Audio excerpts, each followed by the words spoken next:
Some further analysis now with Anders Aslund in Washington, D.C. He's an adjunct professor at Georgetown University, where he specialises in Russia economic policies. Welcome back to the program, Anders. Can I begin by asking you about Volodymr Zelensky's surprise US trip? In a way, it's not a surprise that his first overseas trip should be to its biggest backer throughout the conflict. What are you expecting will come out of it? Well, first of all, I think that he's coming to thank the US Congress for now promising $45 billion for next year, after having committed $66 billion for this year. These are enormous amounts of money. So he has all reasons to express his gratitude and, as you say, come to the US first, as the first country after the war started. And then he wants more arms that you have also pointed out. And in particular now the Patriot missiles, that is the strongest air defense that he can desire. So at least main cities such as Kiev can be safe. So I think that we will see a sort of love fest here for half a day in Washington.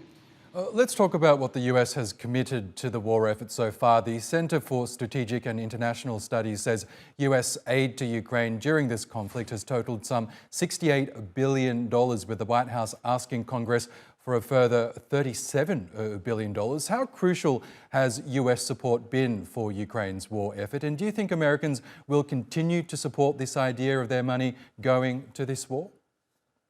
Yeah, and it's right, as you said, that the administration asked for $37 billion, but yesterday the US Congress raised it to $45 billion, and that will clearly be the final decision this week. And it shows two things. The US support is enormous, and the Congress is even more positive on Ukraine than the administration.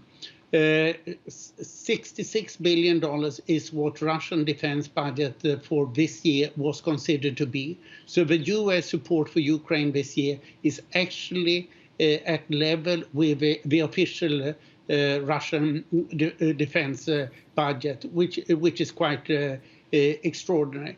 But you're also right that the Trumpists in the Republican Party are now going against more funding for Ukraine. They are claiming that they have to check that there is no corruption, but there has been no evidence of corruption. So the obvious reason is that, like President Trump, they are much more positive on President Putin. And this is roughly 1/4 of senators and the congressmen. But what happened now is that the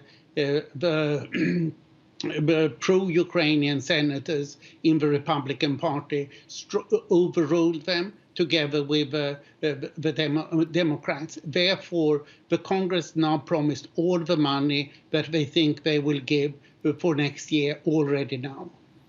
Okay, Anders Aslund, we will have to leave it there, but great to get your analysis as always. Thank you. Thank you very much.